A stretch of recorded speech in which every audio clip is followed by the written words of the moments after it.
My name is Adrian. I work for a company called Beaming. We're an ISP and telecoms and IT company. So in respect to business change in this period, whether you view technology as a help or a hindrance, we've all had to lean on it this year more than ever. And if it's possible to set aside the global pandemic for a moment, essentially what the world has gone through is a huge social experiment. What happens when we send all of our staff home to work? And while history will decide what the full implications of that has been, what's certainly clear is more remote working and home working is here to stay. So this means that reliable and secure technology has to be an enabler. Any inflexibility or security vulnerabilities really do have to be addressed. And getting this right, we think, is going to be a major factor in whether or not businesses thrive in a post-COVID world. So within that, what do you need to know? Well, we're going to cover three main areas today, and these really are the questions that we most frequently get asked at Beaming. And just to give you fair warning, there is going to be a question at some point, so on you go on. Anyway, so let's dive into these three areas. So the first one is, how do I keep everything going in a time of continuous change? How can I make sure my staff are always connected? And why do I need to take cybersecurity so seriously? So getting stuck into the first one of those, how do I keep everything working?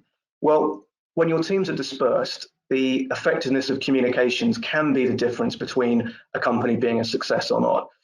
Arrangements put in place at the beginning of lockdown had to be made quickly, and often businesses didn't have access to modern solutions and had to resort to temporary measures. An example of this was a business that I spoke to recently, where they didn't have a modern phone system, and the only way really they could keep the phone calls going was to divert everything to a single mobile. And the company director decided that he was going to take on that responsibility.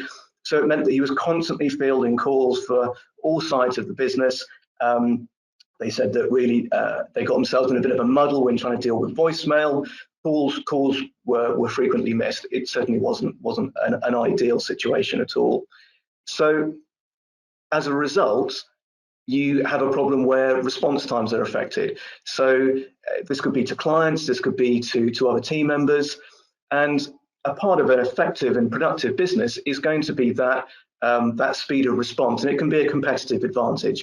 If you think about a new inquiry that you're getting, your ability to respond to that in a professional and timely manner could well be the difference between you winning that business or not.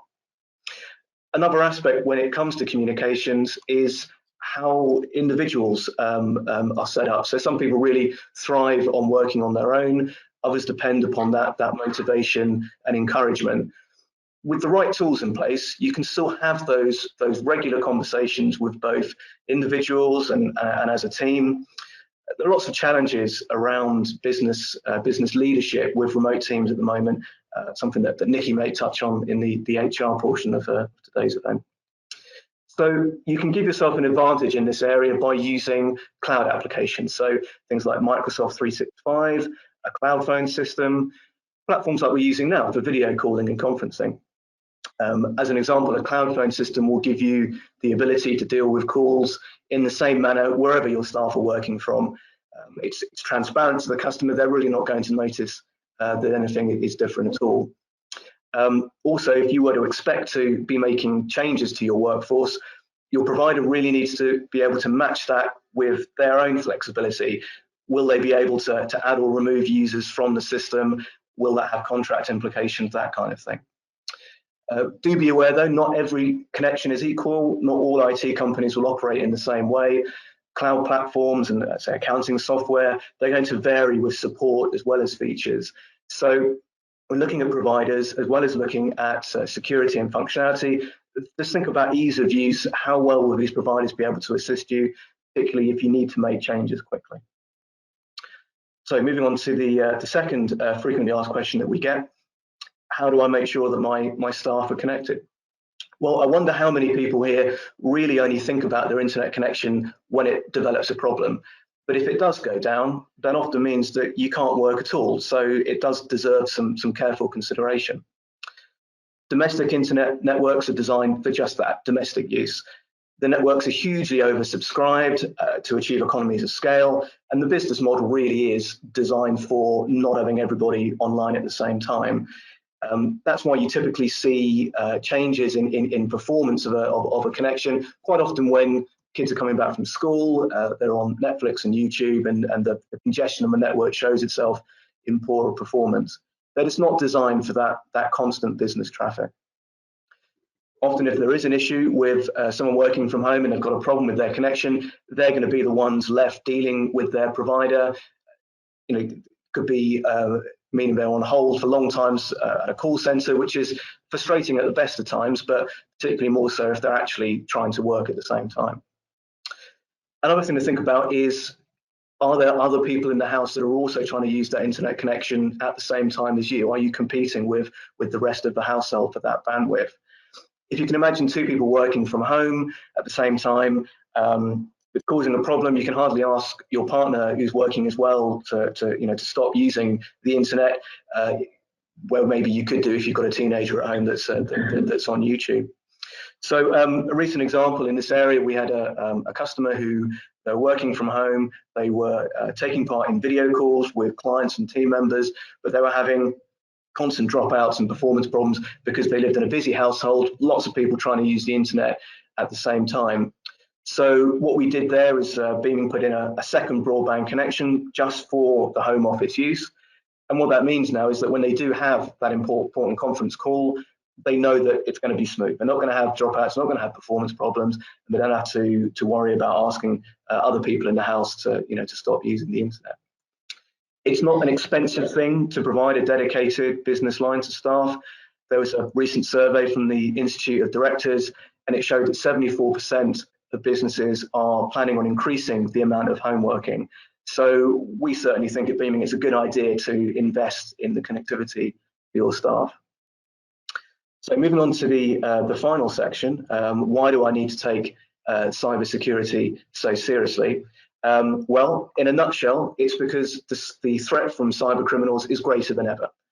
Cybersecurity has always been a business threat, but during this pandemic, not only now has the risk increased, but it might cause more problems to overcome if, for example, you can't access cloud data. It can be quite simple and affordable to put protection in place. And as an internet service provider, we see the cold face of cybersecurity. The sheer rate of attacks is quite simply staggering. It continues to be the single most rapidly rising type of crime worldwide, for the simple reason that for criminals, it's a relatively easy thing for them. Lots of businesses are frequently underprepared. So I warned you at the beginning, there was going to be a question, and here it comes. So what do you think? How many UK businesses were victims of cyber criminals in 2019?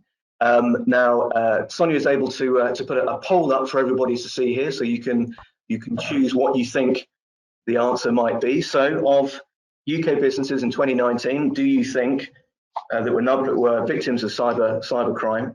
Do you think it was 5%, 15%, or 25%? So I'll just leave that on screen just for a moment there. Sonia, does it look like people have had a crack at that? Yeah. I will close it now. Okay, jolly good. So, and then I think we can reveal the response to that poll, can we, Sonia? Yeah, drum roll, here we go. Right, okay, well, that is interesting indeed. Right, so if we close that down, and I can reveal that the correct answer is 25%. So well done to everybody that got that right.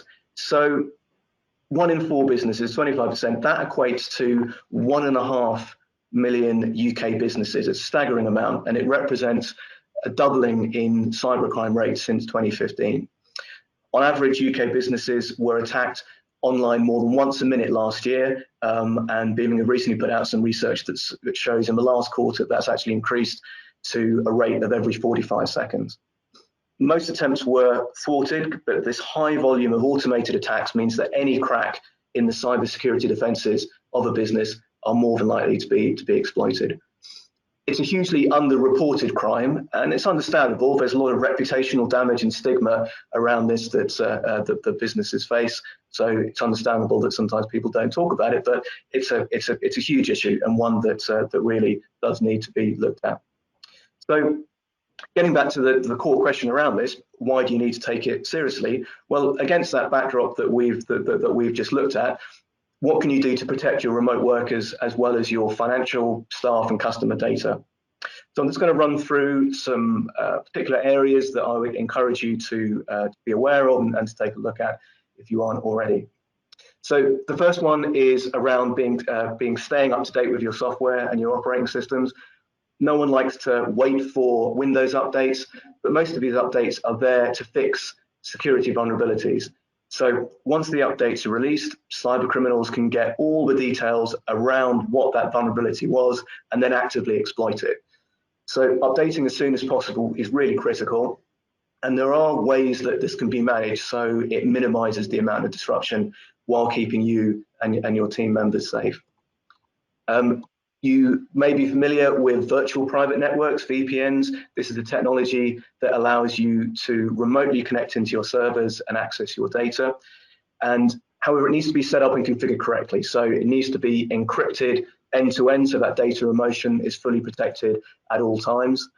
There are also several different ways that a VPN service can be provided, making sure that you've got the appropriate options set up that gives you the security you need without slowing down the connection is really essential as well. One of the easiest ways that criminals can hack your account is through weak passwords. They have automated programs that rapidly try different combinations. It's what's called a brute force attack. I'd encourage you to take a look at a website. It's howsecureismypassword.net, so it's all one word, .net. And it helps you get an idea about how easily passwords can be hacked by some of these automated attacks. Obviously, don't put your real password in there, but it's quite a useful tool. And I think what it shows is that you don't necessarily need a convoluted, difficult to remember password with all manner of sort of @ signs and exclamation marks. So as a test, I put in a password. I put in Mary1234. The website said that would take 1 minute to crack in an automated attack. So a really good method for getting strong passwords is called the 3 random words approach. Basically, the idea is that you look around the room, you take 3 completely disparate words and you put them all together. So an example that I tried through the website, I tried 3 blushing poodles, and that came back saying it would take 400 million years to crack. So, so while now you all know my password, which I'll have to change, you can get the idea that it doesn't have to be difficult to have a strong password. Multi-factor authentication, or also known as 2FA, two-factor authentication, is certainly another thing that we would definitely recommend that you look at. It's an additional layer of authentication that sits behind your password. So it's not a replacement for a secure password, but what it will do is if you log in from a device that you haven't logged in from before, an unknown device to the system, you'll get a second code, like a text message of a code or an email with a link to click, and it's just another way to verify that this is actually definitely you. So yeah, so not a replacement for a strong password, but when used in combination, it really does reduce the risk of a hack significantly. Beaming always recommend that this is set up correctly if you use the Microsoft 365 platform. So even with all of these security measures in place, the weak link can often be human, and phishing scams are really just modern day confidence tricks that exploit our human characteristics. Remote team members don't have their colleagues around them to quickly check if something seems amiss. So avoiding this risk really comes down to awareness and training, just to be able to create that right culture within an organization that's going to be resilient to these kind of scams. Beaming have a free guide in this area, which is really helpful, and I'll come back to that at the end. But a key point to make is that really, if something doesn't feel right, just pick up the phone and speak to somebody.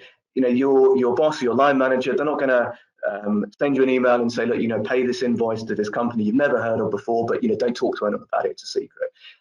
It's never going to happen. So, and yeah, so really, just pick up the phone if it doesn't feel right. It's really better to be safe than sorry. So a couple more things to mention. Device sharing. even if you've got all of these security measures that we've talked about here in place centrally, your remote worker might well be at home using a shared PC for the family that their teenager's using as well. So while that remote team member might have all of the awareness and training in place, your teenager might not. So they might unwittingly download a piece of software that actually has some malicious software hidden in it. It could be something like a keylogger, it's a silent bit of software that you can't see, logging all of your keystrokes, including your passwords. It's clearly not an outcome that you would want. So you can avoid this by providing a work device, a work laptop, that can make sure that it's set up in a way that's completely secure. It allows the team member to be productive and have the tools that they need, but just lock everything else down so mistakes can't happen, and vulnerabilities aren't unwittingly exposed. You don't necessarily have to be limited if you're working on a work laptop. For example, the work laptop I'm on now, I've got it connected to a 42-inch screen over here, which makes me more productive. Well, that's my story, and I'm sticking to it. And the last thing I'd say is free is never free. So a smarter person than me once said that if you're not paying for the product, you are the product. And while that might mean you're just giving away advertising data, it could also mean that there's a malicious piece of software that's actually compromising your security. So just be aware of that. So in summary, what have we learned today? Well, you can keep your team able to work with a business-grade broadband connection. It will perform faster. If there is an issue, it will be fixed quicker. And if it's a dedicated second connection, it means you're going to avoid competing with the rest of the household for bandwidth. Whether you're communicating with your clients or motivating your team, having effective communication tools is really important. And in particular, being able to adapt those to changes in your workforce. And finally, we covered that cybersecurity threats are at their highest and remote team members are more vulnerable. So IT security needs careful consideration, along with creating that right culture that means they're going to be more resilient and less susceptible to those scams.